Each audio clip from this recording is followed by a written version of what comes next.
వందే మాతరం అన్నటువంటిది ఖచ్చితంగా భారతీయ జనతా పార్టీ ప్రభుత్వం హిందుత్వవాదులే కాదు, జాతీయవాదుల యొక్క ప్రతి ఒక్కళ్ళ మనస్సులో ఎప్పటినుంచో రగులుతున్నటువంటి కసికి సమాధానం అని చెప్పాలి.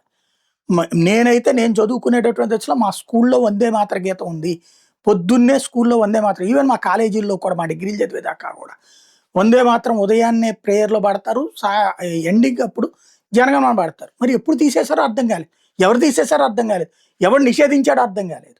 అలాంటిది అకస్మాత్తుగా ఈవెన్ పాఠ్య పుస్తకాల్లో కూడా ప్రతి టెక్స్ట్ బుక్‌లో ఫ్రంట్ పేజీలో వందే మాతరం, లాస్ట్ పేజీలో జనగణమన ఉండేది. అవి తీసేశారు పుస్తకాల్లో గూడా.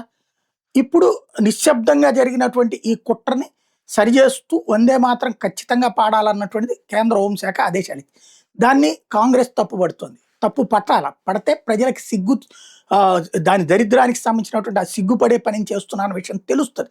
ప్రజలకి అర్థమవుతది. వందే మాతరాన్ని పాడము అనేటటువంటి దాన్ని సమర్థించే ఏ పార్టీ అయినా సరే ఈ దేశానికి ద్రోహే వాళ్ళు. అందులో డౌటే లేదు.